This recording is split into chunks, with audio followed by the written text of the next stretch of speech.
Press वार्तालाप में मैं आप सबका हार्दिक स्वागत करता हूं। आज की प्रेस वार्ता जो है वो केंद्रीय बजट को लेकर है।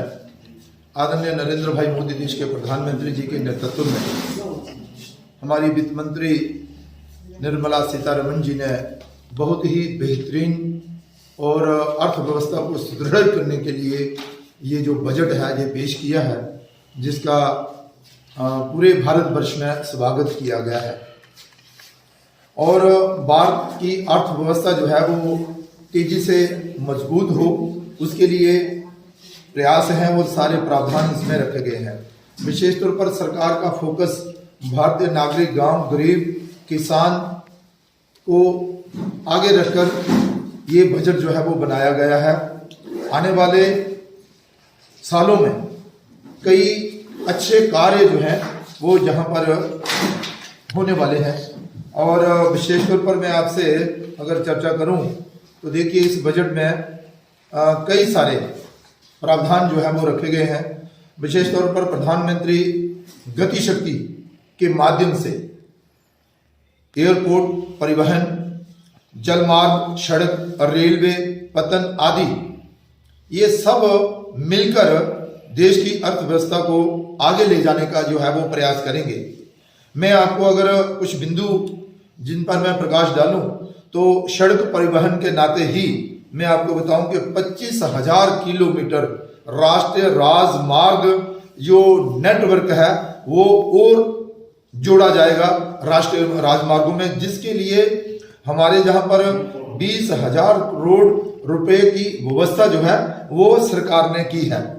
इसके अलावा प्रधानमंत्री आवास योजना, जिसका कि ये बहुत ही लोकप्रिय हमारी एक योजना रही है, प्रधानमंत्री जी की लोकप्रिय योजनाओं में से एक है।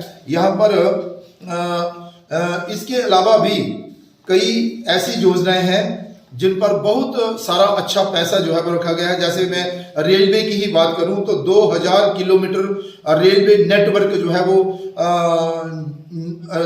जो हमारी पुरानी व्यवस्था है उसमें जोड़ा जाएगा, जिसके लिए अब हम आपको बताएं कि 400 नई वंदे भारत रेलगाड़ियों का विकास किया जाएगा, जिसमें सारी सुविधाओं से लैस ये रेलगाड़ियां जो है वो रहेंगी। इसके अलावा एमएसएमई में इनको मजबूत करने के लिए जो पिछले दिनों उनको नुकसान हुआ है, ये जो यूनिट्स थे, ये 130 लाख यूनिट्स ऐसे हैं जिनको आर्थिक सहायता जो है वो केंद्र सरकार की तरफ से जो है वो दी जाएगी, ताकि जो इनका नुकसान हुआ है उसकी भी भरपाई हो।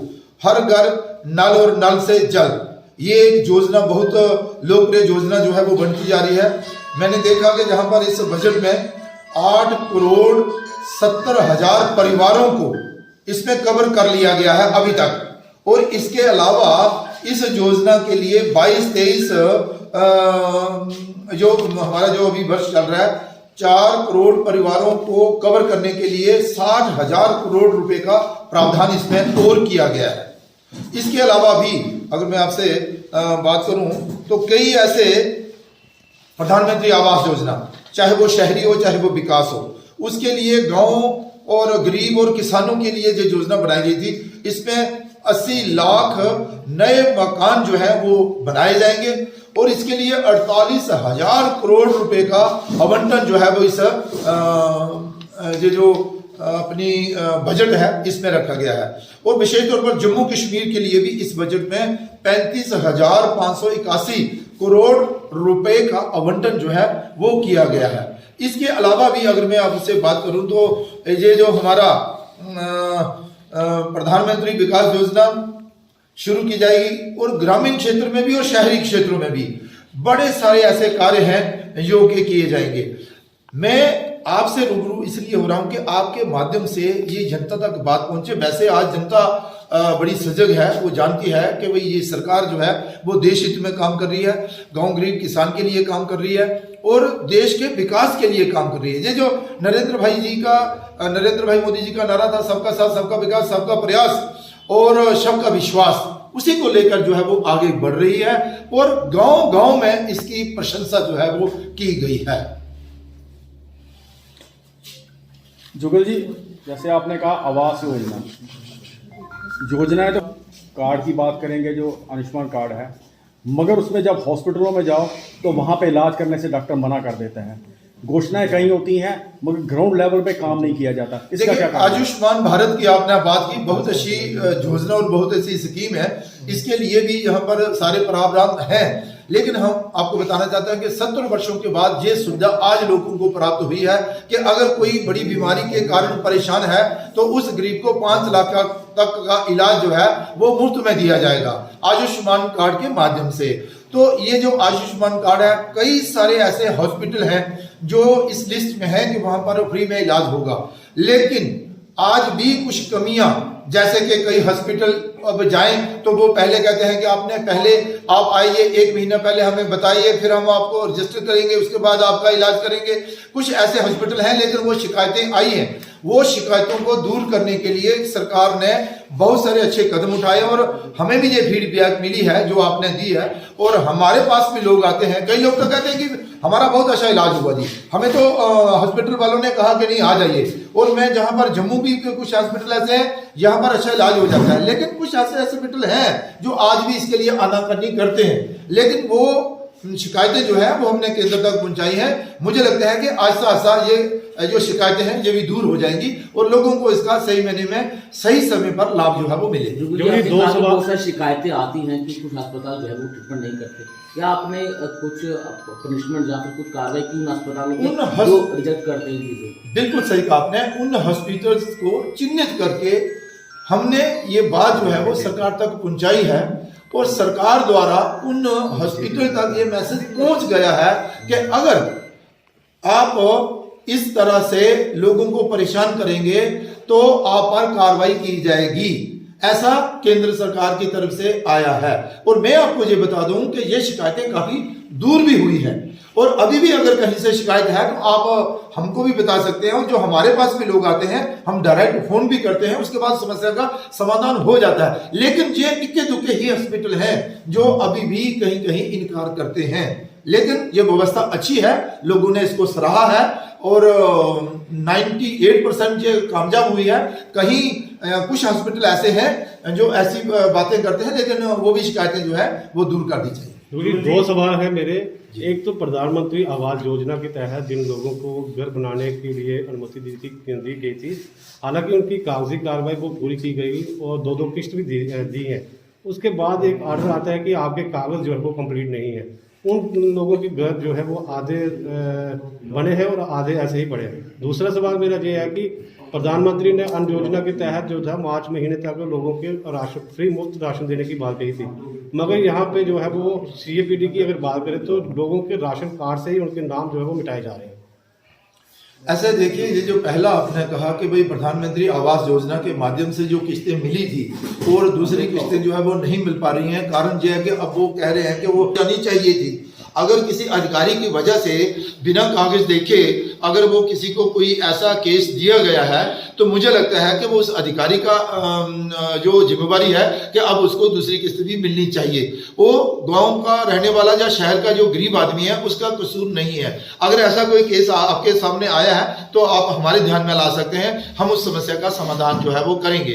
रही बात राशन की, तो नरेंद्र भाई मोदी जी के नेतृत्व में ये जो गरीब कल्याण प्रधानमंत्री अन्न योजना के माध्यम से लोगों को फ्री में राशन देने का निर्णय जो सरकार ने लिया था, बहुत ही सराहनीय निर्णय है। क्योंकि कोरोना महामारी के कारण लोगों में कुछ शंकाएं थी कि वो काम नहीं कर पा रहे थे, मजदूरी नहीं कर पा रहे थे और बाहर नहीं निकल पा रहे थे, तो उसके लिए प्रधानमंत्री जी ने ये योजना चलाई थी। उसके माध्यम से सबको मिला। जम्मू कश्मीर में अगर CAPD की तरफ से कुछ ऐसा किया जा रहा है कि वो राशन कार्ड जो बने हुए हैं उन राशन कार्डों को काटने का काम कर रहे हैं, वो तो गलत बात है। मैं इससे सहमत नहीं हूं कि वो ऐसा, हाँ मैं ये आपसी बात को मान सकता हूं कि जो राशन कार्ड नहीं बने हैं वो राशन कार्ड बनने चाहिए। उसके लिए अगर कोई शिकायत है तो उसका हम समाधान करेंगे, लेकिन अगर राशन कार्ड बना हुआ अगर कोई काटेगा तो वो सहन नहीं किया जाएगा।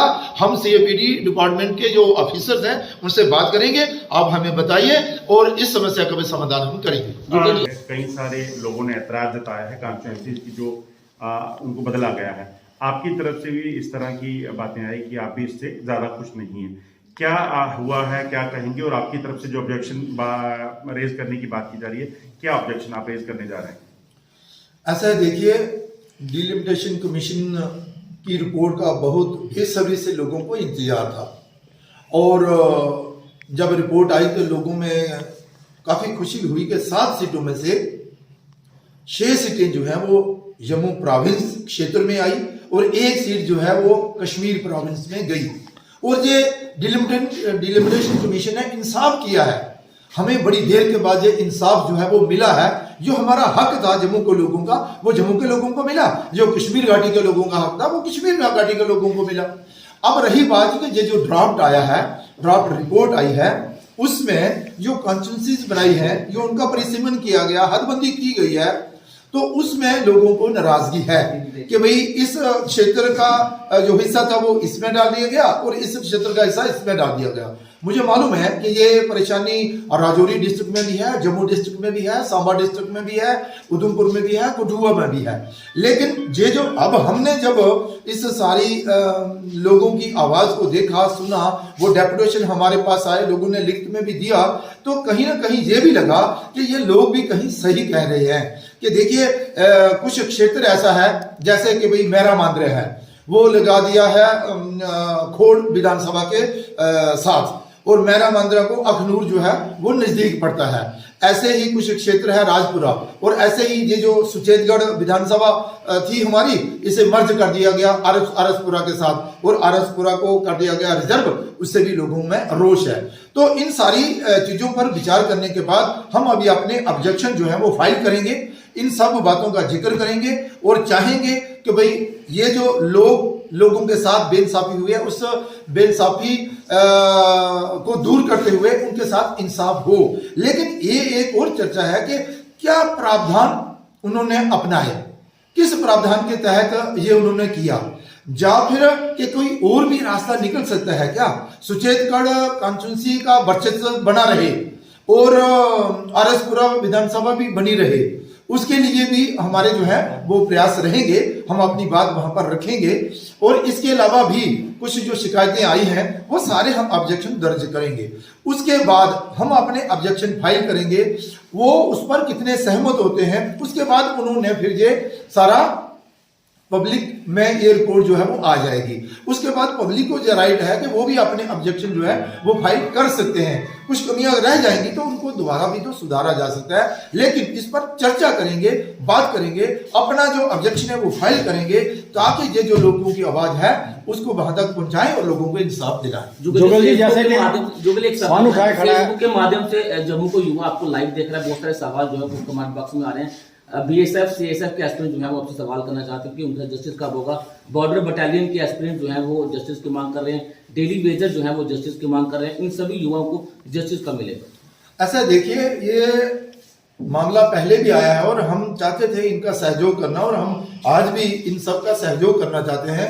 हमने अपनी बात ऊपर रखी है और आप यकीन माने तो हमने सरकार तक भी इस बात को ध्यान में लाया है। अब वो देखते हैं इस मसले का कैसे हल होता है। हम तो चाहते हैं कि जल्द से जल्द जो इनका हक है वो इन नौजवानों को मिलना चाहिए। जुगल जी, जिस प्रकार से बेरोजगारी फन उठाए खड़ी है और सेल्फ एम्प्लॉयमेंट की बात करते हैं, तो बैंकों से लोन लेने की जो बात की थी, बैंक लोन देने में सेल्फ एम्प्लॉयमेंट के लिए आनाकानी करते हैं, तो इसके लिए क्या प्रावधान आपने रखा है कि कम से कम? ऐसा है, बिल्कुल सही कहा आपने, ये बिल्कुल सही कहा कि आज अगर कहीं नौजवान किसी को स्वरोजगार लेना हो तो उसे बैंक के पास जाना पड़ता है। और ये नरेंद्र भाई मोदी जी की सरकार ने प्रावधान रखा है कि बैंक बाध्य हैं वो ऋण देंगे। अगर कहीं कोई बैंक मना करता है तो आप उन्हें पूछ सकते हैं कि कारण क्या, आप लिख के दीजिए कि भाई हम आपको ऋण नहीं दे सकते, क्या कारण है, क्यों नहीं देंगे।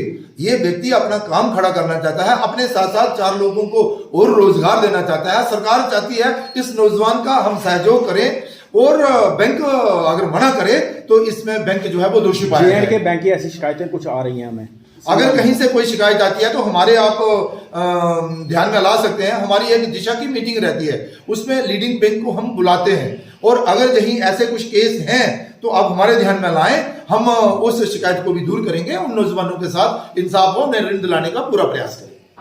बहुत अच्छा, आप सब लोग इस वार्ता में आए, आप सबका बहुत बहुत धन्यवाद।